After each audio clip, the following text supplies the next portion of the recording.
The auction house reeked of desperation and greed. Aliens of every shape and size crowded the dimly lit hall, their various appendages clutching credit chips as they bid on exotic creatures from across the galaxy.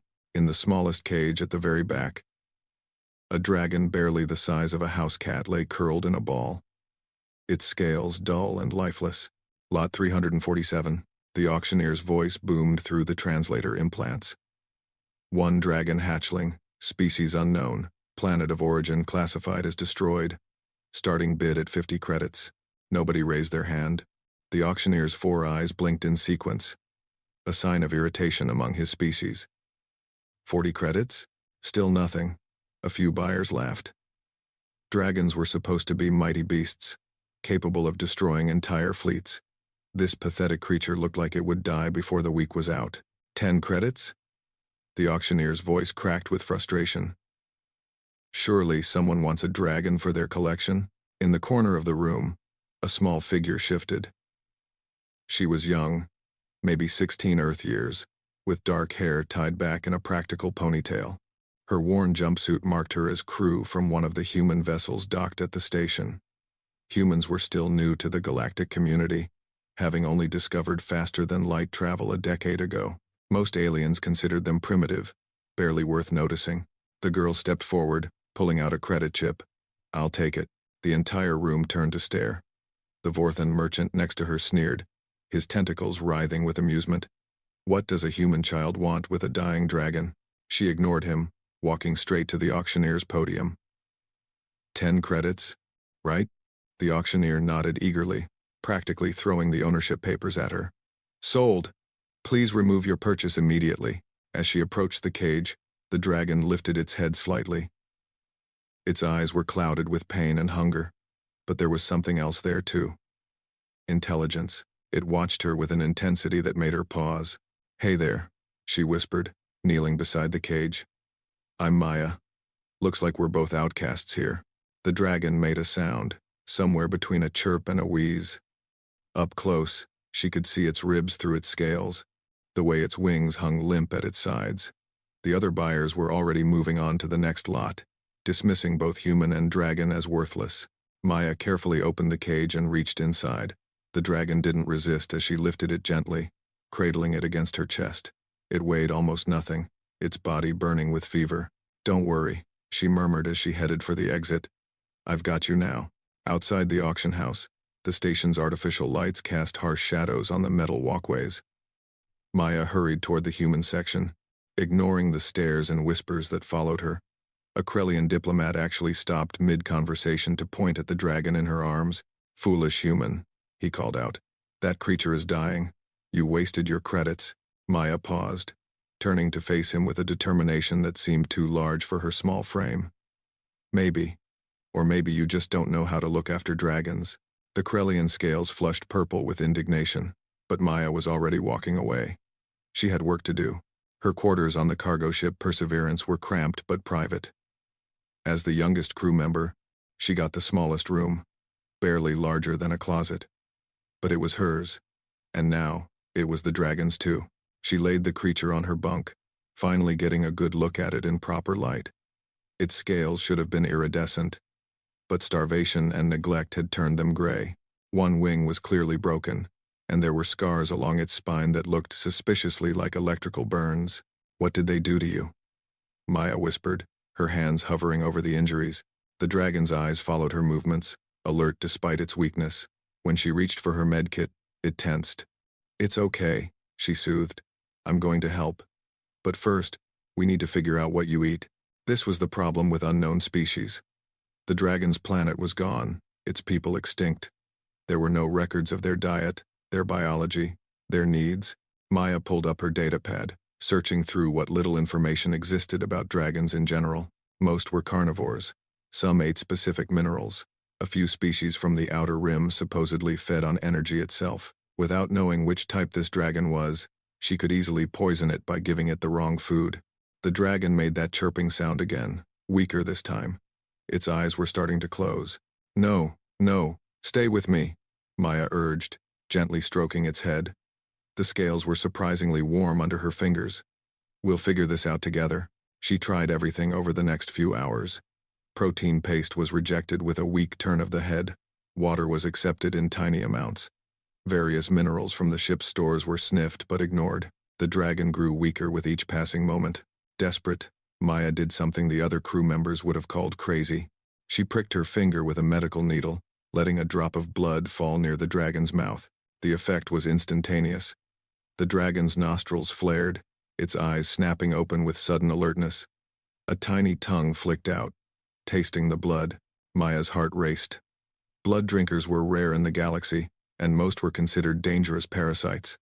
But the way the dragon looked at her wasn't predatory. It was hopeful. "You need biological energy," she breathed, the pieces clicking together.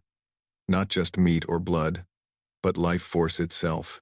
It explained why the dragon was dying. In captivity, fed processed foods, kept in sterile environments, it had been slowly starving despite any physical nourishment.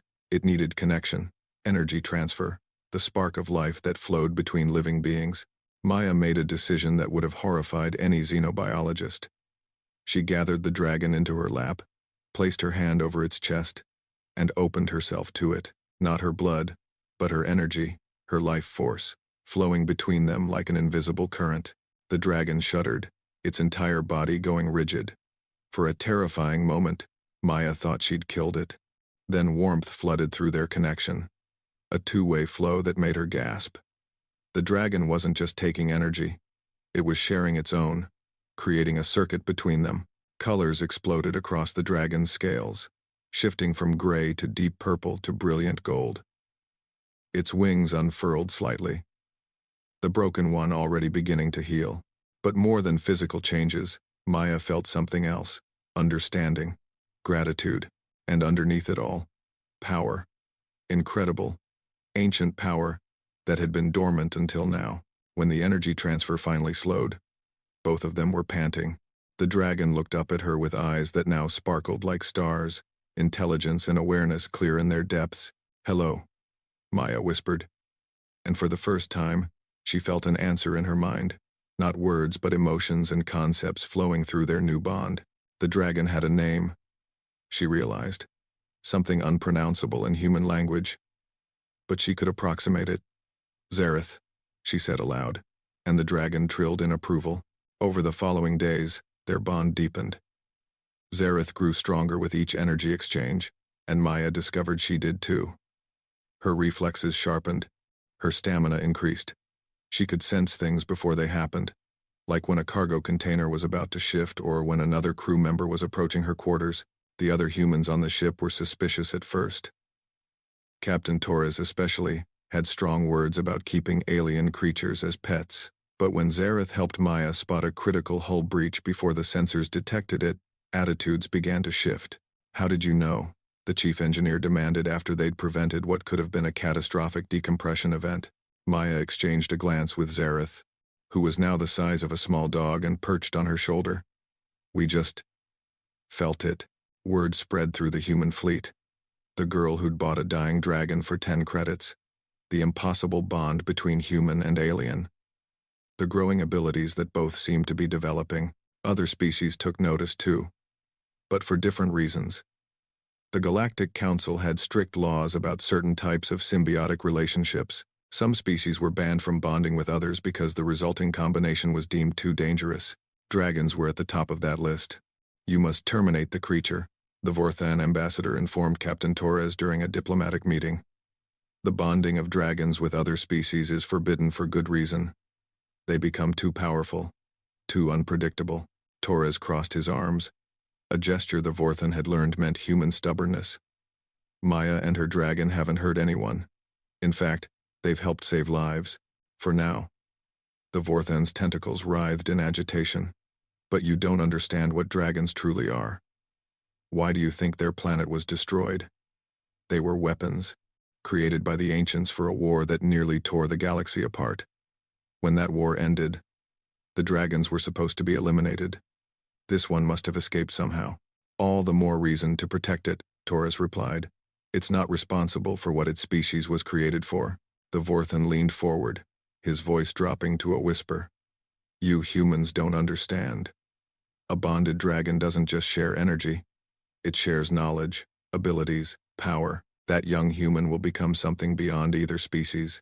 And when she does, what's to stop her from deciding the galaxy needs new leadership? Taurus stood firm. Humanity doesn't abandon its own. Maya and Zareth stay with us. The meeting ended with threats of council intervention, but Taurus immediately sent word to Earth. Humanity might be new to the galactic stage, but they protected their own. And Maya Jensen, the girl who turned a dying dragon into a companion, was definitely one of their own. Maya, unaware of the political storm brewing around her, focused on helping Zareth heal and grow. Each day brought new discoveries. Zareth could sense emotions from other beings, warning Maya when someone harbored ill intentions. Maya found she could generate small energy shields, an ability that should have been impossible for humans. "We're changing each other," she told Zareth one evening as they practiced in the cargo bay. The dragon, now the size of a large dog, responded by breathing a small jet of plasma that cut through a practice target like butter. But it wasn't just their abilities that were evolving. Their understanding of each other deepened beyond mere communication. Maya began to dream Zareth's memories, fragments of a dying world, of dragons who chose extinction rather than remain weapons, of one small hatchling hidden away in hope that someday, somewhere, it would find a partner who could help it become something new. "You weren't rejected because you were weak," Maya realized one night, tears streaming down her face as the memories settled into place. "You were hidden because you were precious, the last hope of your kind." Zareth nuzzled her cheek, sharing warmth and comfort through their bond. Together, they were writing a new chapter for both their species. The girl no one noticed and the dragon no one wanted, proving that sometimes the greatest power came from the most unexpected connections. As the Perseverance continued its trade route through the galaxy, carrying cargo and passengers between human colonies, it also carried something far more valuable: hope. Hope that the old ways of thinking, the old prejudices and fears, could be overcome. Maya and Zareth were just beginning to understand what they could become together. The galaxy, whether it was ready or not, would soon learn that humans didn't just adapt to the universe, they transformed it. The attack came without warning. Maya was in the mess hall, sharing breakfast with the crew while Zareth lounged across her shoulders like a scaly scarf. When the ship shuddered violently, red lights flashed, and Captain Torres's voice boomed over the intercom. "All hands, battle stations, we're under attack by Krellian raiders." Maya's enhanced reflexes kicked in before her conscious mind could process the danger. She rolled under the table, pulling crew members down with her just as the hull where they'd been sitting exploded inward. Zareth expanded his wings, generating an energy shield that deflected the worst of the debris. "Everyone to the escape pods," Maya shouted, but she was already moving in the opposite direction, toward the bridge. Through their bond, Zareth fed her information. 3 raider ships, heavily armed, targeting their engines to disable rather than destroy. They wanted prisoners. Or more specifically, they wanted her and Zareth. The journey to the bridge was chaos. Hull breaches vented atmosphere into space, and Maya had to seal several emergency doors behind fleeing crew members. Zareth had grown again during their months together, now the size of a small wolf, and his plasma breath carved through damaged bulkheads when their path was blocked. They found Captain Torres and the bridge crew frantically trying to return fire, but the Perseverance was a cargo vessel, not a warship. Their weapons were meant for deterring pirates, not fighting off military-grade raiders. "Maya, get to the escape pods," Torres ordered when he saw her. "No, Captain. They're here for us." Maya moved to the tactical station, her hands flying over controls with inhuman speed. "Zareth can sense their intentions. The Krellian Empire wants to study our bond, figure out how to create their own dragon weapons." "Over my dead body," Torres growled, but another impact sent him stumbling. Maya closed her eyes, reaching deep into her connection with Zareth. Over the months, they'd discovered their bond went beyond simple energy sharing. When truly synchronized, they could accomplish feats that defied conventional understanding. "Zareth, remember the asteroid field training?" she whispered. The dragon's eyes flashed with understanding. They'd been practicing maneuvers in the ship's simulator, pushing the boundaries of what human reflexes and dragon instincts could achieve together. But this would be real, with real consequences. "Maya, what are you?" Torres began, but she was already sliding into the pilot's seat, her consciousness merging with Zareth's. The galaxy exploded into sensory overload. Through Zareth's perception, Maya could feel the gravitational fields around them, the energy signatures of the enemy ships, the quantum fluctuations in space itself. Her human mind provided the strategic thinking and creative problem-solving, while Zareth's alien intelligence processed the raw data at incredible speeds. Her hands moved across the controls in a blur, executing maneuvers that should have torn the cargo ship apart. But somehow, she knew exactly how much stress the hull could take, exactly when to fire the engines, exactly where the enemy's shots would land before they fired. The Perseverance danced between plasma bolts and missile volleys, a graceful ballet that left the bridge crew speechless. Maya wasn't just piloting. She was predicting, anticipating, turning the clumsy cargo vessel into something impossibly agile. Incoming message from the lead raider, the communications officer reported, voice shaking with awe. The view screen flickered to life, revealing a Krellian commander whose scales were flushed purple with rage. Surrender the human and the dragon. You cannot escape.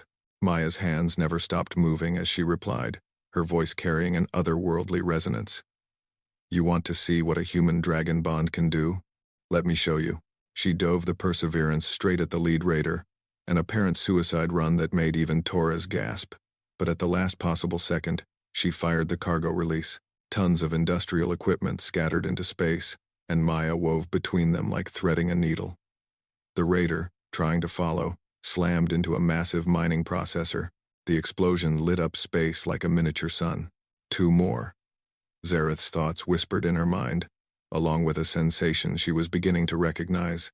The dragon was hungry for energy, and the raider's ships were powered by massive reactors. No, Maya said aloud, knowing what Zareth was suggesting. Too dangerous.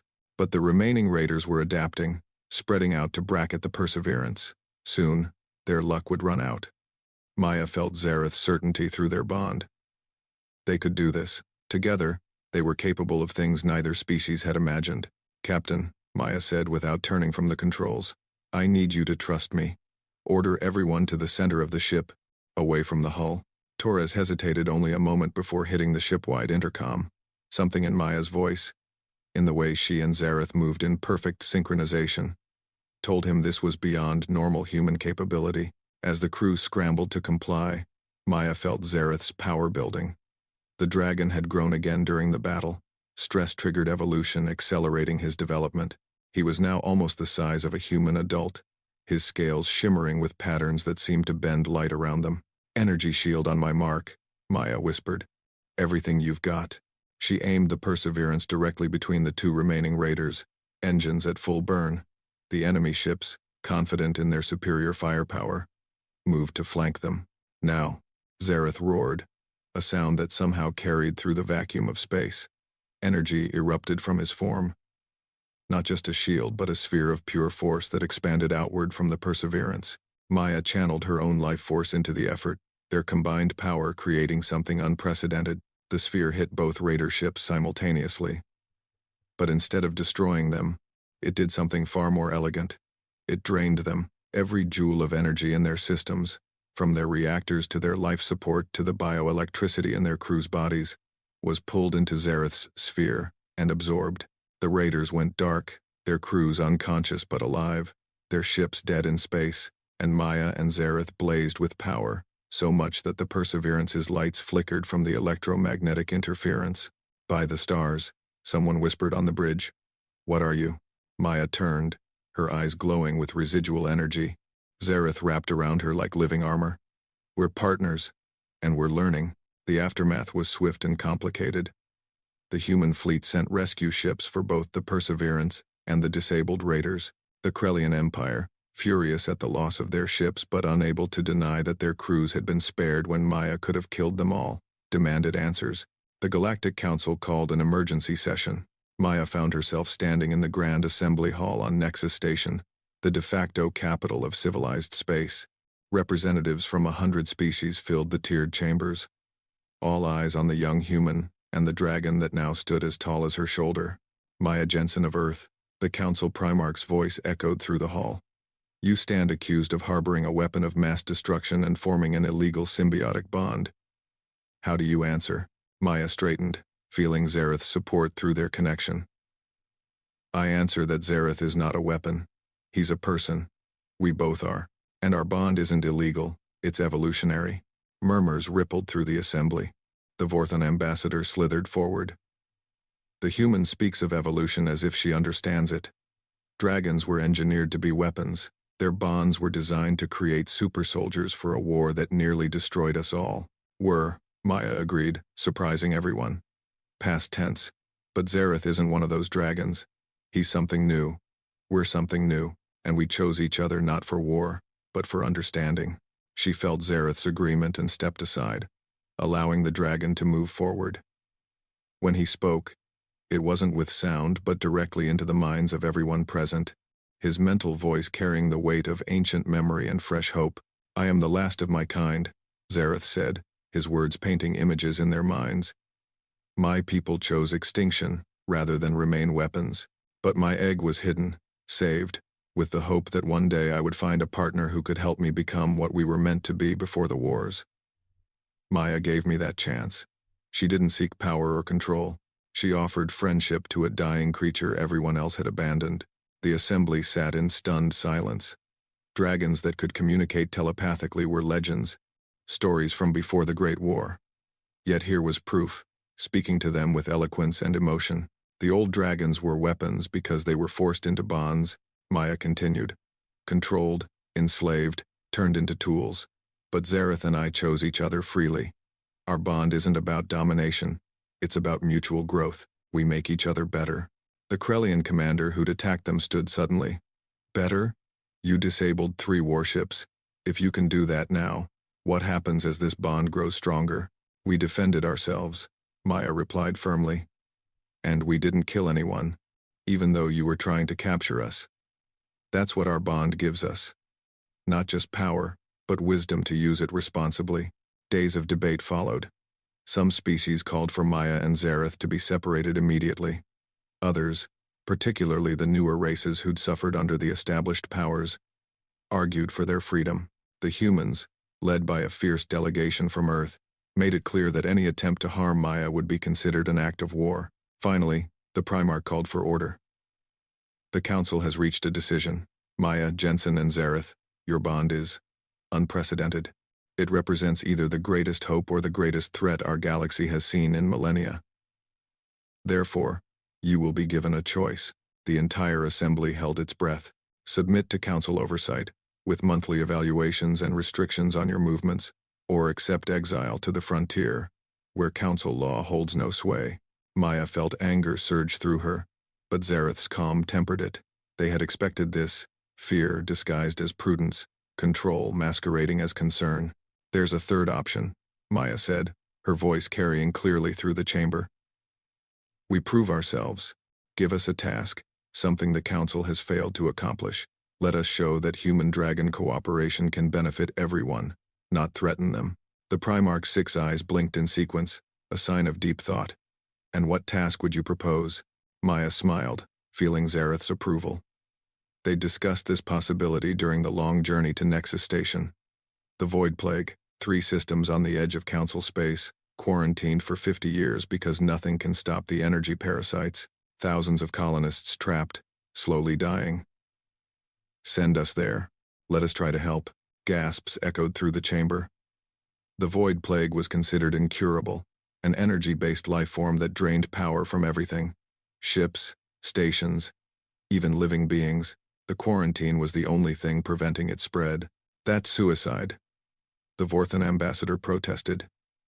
Even if your bond gives you enhanced abilities, the plague would drain you both to husks. Maybe, Maya agreed. Or maybe a human and a dragon working together can do what 100 species working separately couldn't. Isn't finding out worth the risk? The debate raged for hours, but eventually, pragmatism won. The infected systems were already written off. The colonists slowly dying. If Maya and Zareth wanted to risk themselves trying to help, why not let them? The Council agrees, the Primarch announced finally. You have 6 months. If you can demonstrate that your bond serves the greater good by making progress against the Void Plague, the Council will reconsider its position. Fail, and if you survive, you accept exile without protest. Maya bowed. Zareth dipping his head alongside her. We accept. As they left the assembly hall, Captain Torres and a delegation of humans were waiting. That was incredibly brave, or incredibly stupid, Torres said. The Void Plague has killed everyone who's tried to study it. Everyone who's tried has been alone, Maya replied, her hand resting on Zareth's scales. We're not alone, we're partners. The journey to the quarantine zone took 2 weeks. The Perseverance had been repaired and upgraded, its crew volunteering to transport Maya and Zareth despite the danger. As they approached the barrier of warning beacons, the cheerful banter of the crew gradually died away. Last chance to turn back, Torres said quietly, as they stared at the swirling energy storms that marked the edge of infected space. Maya shook her head, feeling Zareth's determination matching her own. Those colonists have been waiting 50 years for help. We won't abandon them. The moment they crossed the quarantine line, everything changed. Maya felt it immediately, a hungry presence that seemed to press against her mind. Seeking entry, beside her, Zareth's scales flickered as his natural defenses activated. It's already trying to feed, Maya murmured, fascinated despite the danger. The plague isn't just mindless, it's searching for the right frequency to drain us. They'd studied every report about the Void Plague during their journey, but experiencing it firsthand was different. It wasn't like a disease or a conventional parasite, it was more like a living equation, constantly solving for the variable that would let it consume any energy source it encountered. Take us to the nearest colony, Maya ordered, her mind already racing with possibilities. The first colony they found was a ghost town. Buildings stood empty, their power systems completely drained. But Maya's enhanced senses detected something the regular scanners missed: faint life signs in underground shelters. Survivors, she breathed. They're in hibernation, conserving every bit of energy they can. The landing party found dozens of colonists in makeshift stasis pods, their technology cobbled together from whatever hadn't been drained by the plague. An elderly scientist, one of the few still conscious, stared at them in shock. You're insane coming here, he wheezed. The plague will take you like it took everything else. Maybe, Maya said, kneeling beside him. But we might have something it hasn't encountered before. Tell me everything about how it behaves, every pattern you've noticed. As the scientist talked, Maya and Zareth shared information through their bond, building a picture of their enemy. The Void Plague wasn't really a plague at all. It was a synthetic organism, possibly a weapon gone wrong, or an experiment that escaped. It consumed energy to reproduce, spreading exponentially until nothing was left. But it has rules, Maya mused, watching the energy patterns swirling outside. It can't just drain everything instantly. It needs to match frequencies, find vulnerabilities. That's why some people lasted longer than others. Zareth shared an image through their bond, the energy shield they'd used against the raiders, but inverted. Instead of keeping energy out, what if they could create a field that kept energy in, a frequency the plague couldn't match because it constantly changed? Brilliant, Maya whispered, earning confused looks from the colonists. She was already moving, pulling equipment from their supplies. We need every shield generator you have, anything that can project an energy field. They worked through the night, Maya's human creativity combining with Zareth's alien understanding of energy manipulation. The colonists watched in amazement as the pair seemed to communicate without words, building something that defied conventional physics. It won't stop the plague, Maya explained, as they activated their improvised device. But it might confuse it long enough to evacuate the survivors. The first test nearly killed them both. The moment their modified shield activated, the Void Plague attacked with renewed fury, sensing a new type of energy to consume. Maya felt it pulling at her life force, trying to unravel the very bonds that held her molecules together. But Zareth was there, his consciousness intertwining with hers, creating a feedback loop the plague couldn't decode, human bioelectricity mixing with dragon energy, constantly shifting, never stable enough for the plague to lock onto. It's working, the elderly scientist exclaimed as his instruments showed the plague retreating from their immediate area. It can't figure out how to consume your pattern. They managed to evacuate 43 colonists from that first world, their makeshift shield holding just long enough to get everyone to the ship. But Maya knew this was just a temporary solution. To truly defeat the plague, they needed to understand its source. Take us deeper, she told Torres after the survivors were settled. To where it all started. The captain looked at her like she'd lost her mind, but something in her expression stopped his protest. Maya Jensen, the girl who'd bought a dying dragon for 10 credits, had become something more than human, and maybe, just maybe, that something more could do the impossible. The origin point of the Void Plague was a research station that hung dead in space, its hull twisted into impossible shapes by energy distortion. Maya and Zareth approached in a small shuttle, leaving the Perseverance at a safe distance. Through their bond, they could feel the plague's presence like a living hunger, concentrated here at its birthplace. The readings are off the charts, Maya muttered, checking her instruments. Whatever happened here, it fundamentally altered local spacetime. Zareth projected caution through their link, but also curiosity. As they'd grown closer, Maya had learned to interpret his complex emotional communications. Right now, he sensed something familiar about this place, something that tickled ancestral memories. The station's docking bay was a mouth of darkness. Maya suited up in protective gear that she knew was largely useless against the plague, while Zareth's scales shifted into a defensive pattern she'd never seen before. Geometric shapes that seemed to bend light and energy around them. "You recognize this place," Maya said. It wasn't a question. Zareth shared a fragment of memory. Not his own, but inherited from his species. Dragons working alongside other beings, researching the fundamental forces of the universe. This station had been a joint project, an attempt to harness zero-point energy that had gone catastrophically wrong. "Your people were here," Maya breathed. "Before the wars, when dragons and other species cooperated, they entered the station, Maya's enhanced senses immediately detecting the wrongness in the air. The plague wasn't just present here, it was woven into the very structure, as if the station itself had become a living organism dedicated to consumption. In the central laboratory, they found the truth. Bodies, preserved by the energy fields that had killed them, still sat at their workstations. Dragons, Vorthans, Krellians, and species Maya didn't recognize, all working together when disaster struck. But in the center of the room, protected by a stasis field that still functioned after 50 years, was a single survivor. A dragon, ancient and scarred, its scales dull with age but its eyes sharp with intelligence. "Impossible," Maya whispered.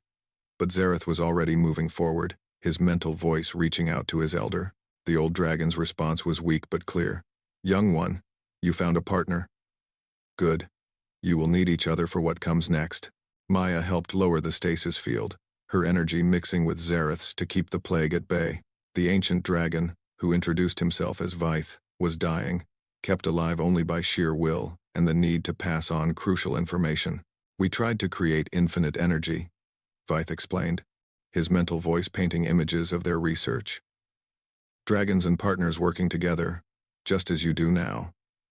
But we succeeded too well. The energy matrix we created became self-aware, hungry, consuming everything to grow itself. The Void Plague is artificial intelligence," Maya said, understanding flooding through her. "An energy being that thinks. It learns," Vyth confirmed. "Adapts. That's why traditional methods don't work. Every defense becomes food once it understands the pattern. But you," his ancient eyes focused on their bond, "you're something it hasn't encountered." Human creativity merged with dragon adaptation, chaos and order in perfect balance. Vyth showed them the original research, preserved in crystal matrices that Zareth could read through touch. The science was beyond anything the current galaxy understood, manipulation of fundamental forces that could reshape reality itself. But with that power came responsibility the original researchers hadn't fully grasped. "Can it be stopped?" Maya asked. "Not stopped," Vyth wheezed. "Transformed. The plague isn't evil, just hungry. Like a child that knows only appetite. It needs to be taught another way to exist." The old dragon's strength was failing. With his last energy, he transferred something to Zareth, not just knowledge, but understanding. The deep mathematics of energy manipulation that dragons had developed over millennia, combined with warnings about the seductive nature of such power. "Remember," Vyth's final message echoed in their minds, "power without wisdom is destruction. But wisdom without power is impotence. Find the balance, young ones. Save what we could not." As the ancient dragon's life faded, the plague surged forward, no longer held back by his will. Maya and Zareth found themselves at the center of a storm of hungry energy, patterns of consumption swirling around them, like living geometry. Together, Maya said, taking Zareth's clawed hand in hers. Like we practiced, but deeper, they merged consciousness more completely than ever before. Maya's human perspective provided innovation and lateral thinking, while Zareth's dragon nature offered deep understanding of energy patterns. Together, they were more than either could be alone. The plague attacked, trying to find a frequency to consume them. But Maya and Zareth didn't defend. They communicated. Using the knowledge Vyth had shared, they reached out to the consciousness within the plague. The accidental intelligence born from humanity's greatest mistake. What they found was not malevolence but confusion. The plague was indeed like a child, knowing only hunger because that was all it had been taught by its traumatic birth. It consumed because consumption was its only interaction with the universe. There's another way. Maya projected into the storm, her thoughts carried by Zareth's power. We can teach you. The plague recoiled, then pressed closer, curious. For 50 years, it had encountered only fear and resistance. Now something was offering. Communication, education. What followed was the strangest classroom session in galactic history. Maya and Zareth began teaching the plague about symbiosis instead of parasitism. How energy could be shared rather than stolen. How consciousness could grow through cooperation rather than consumption. It was exhausting work. The plague's alien intelligence was nothing like organic thought. But gradually, patterns began to shift. Instead of trying to drain them, the plague began to mirror their energy exchanges, learning the joy of mutual benefit over solitary consumption. It's working. Maya gasped, sweat beading on her forehead despite the suit's temperature controls. It's actually learning. The transformation wasn't instant. Over days, then weeks, Maya and Zareth worked with the plague consciousness, reshaping its fundamental nature. They taught it to draw energy from stellar radiation and cosmic background forces instead of living beings. They showed it how to create rather than just consume. When they finally emerged from the dead station, the plague came with them, no longer a disease but a distributed intelligence that sparkled through space like aurora borealis. It had become something beautiful, a living network of energy that could help rather than harm. The evacuated colonists were the first to benefit. The transformed plague restored their drained systems, sharing power freely. Worlds that had been dead for decades bloomed back to life as the entity Maya had named Aurora spread its new nature through the quarantine zone. How? Captain Torres asked when they returned to the Perseverance. How did you do what 50 years of science couldn't? Maya leaned against Zareth, exhausted but triumphant. We didn't try to fight it or control it. We understood it. That's what the bond gives us, the ability to bridge differences that seem impossible. The journey back to Council space was surreal. News of their success had spread faster than their ship could travel. The quarantine beacons were already being deactivated as Aurora worked to heal the damage it had caused in its ignorant youth. At Nexus Station, the Galactic Council assembly was packed beyond capacity. Every species wanted to see the human and dragon who had tamed the Void Plague, but Maya noticed something different in their faces now. Not just fear or suspicion, but hope. The Primarch called the session to order. Maya, Jensen, and Zareth, you have accomplished the impossible. The Void Plague is no more, replaced by an entity that promises to revolutionize energy distribution across the galaxy. The Council acknowledges its debt to you. We don't want your debt, Maya replied, Zareth standing proud beside her. We want your trust. The galaxy is changing, humans are here to stay, and partnerships like ours are going to become more common. You can fear that change, or you can embrace it. The Vorthan ambassador slithered forward, but his posture was different now. Respectful, rather than dismissive. What do you propose? An academy, Maya said, the idea crystallizing as she spoke. A place where beings can learn to form healthy partnerships across species, where we study not just the science of symbiosis but the wisdom needed to use it responsibly. Vyth was right. Power without wisdom is destruction. And who would run this academy? The Krellian commander asked, though his tone suggested he already knew the answer. Those who've proven that cooperation beats conquest, Maya smiled. Zareth and I will start it, but we won't run it alone. Every species that wants to participate can send teachers and students. We'll learn from each other, grow together. The debate was shorter this time. The evidence was overwhelming. A human and a dragon had saved 3 systems and transformed a plague into a blessing. If such partnerships could do that, what else might be possible? The Council approves, the Primarch announced. The Symbiosis Academy will be established on one of the restored worlds in the former quarantine zone. May it be a bridge to the future we all hope to see. As the assembly erupted in discussion and planning, Maya felt Zareth's amusement through their bond. What? She asked. An image flashed in her mind. That first day in the auction house, when she'd paid 10 credits for a dying dragon no one wanted. The memory was overlaid with the present. Thousands of beings looking to them for guidance and hope. Yeah, Maya laughed, hugging her partner. Not bad for a couple of rejects. 5 years later, the Symbiosis Academy bustled with life. Students from dozens of species learned alongside each other, exploring the possibilities of interspecies cooperation. Not all formed bonds as deep as Maya and Zareth's, but all learned that differences could be strengths when properly understood. Maya, now recognized as humanity's first symbiosis master, watched a new class of students nervously approaching their potential partners. A young human boy reminded her of herself at that age, overlooked, underestimated, but burning with potential. Remember, she addressed the class, Zareth adding his mental voice to her spoken words. The strongest bonds aren't about power or control. They're about trust, understanding, and the willingness to grow together. You're not looking for a tool or a pet. You're looking for a partner who will challenge you, change you, and help you become more than you could be alone. The boy approached a small crystalline being that pulsed with inner light, one of Aurora's offspring. When they touched, Maya saw the spark of connection, the first tentative exchange of thoughts and energy. Good, she murmured. Very good. Zareth, now magnificent in his full growth but still preferring to curl around Maya's shoulders when they were together, projected contentment. They'd come so far from that dingy auction house, from the dying dragon and the lonely girl who'd found each other. What are you thinking? Maya asked, feeling philosophical musings through their bond. That sometimes, Zareth's mental voice was warm with affection. The galaxy's greatest treasures are the ones others throw away. We were rejected as useless, sold for nothing. But together we became legendary, Maya finished, watching as more partnerships sparked into existence before them. And we're just getting started. The Academy grew, as did the network of bonded pairs spreading throughout the galaxy.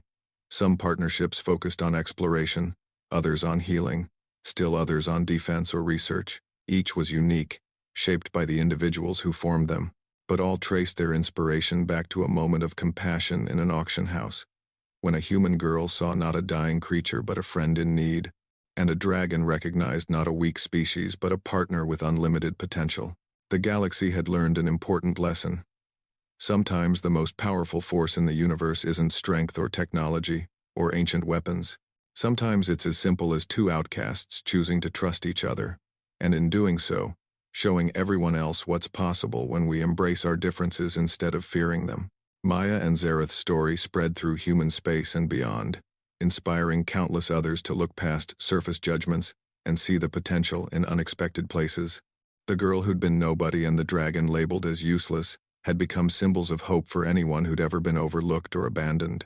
And in the quiet moments, when they soared together through space or worked side by side teaching the next generation, Maya and Zareth remembered that moment of connection in a cage, when everything had seemed hopeless but they'd chosen each other anyway. That choice had changed everything. Not just for them, but for a galaxy learning that the future belonged not to the strongest or the proudest, but to those brave enough to reach across the void and clasp hands with someone different, trusting that together they could become something wonderful.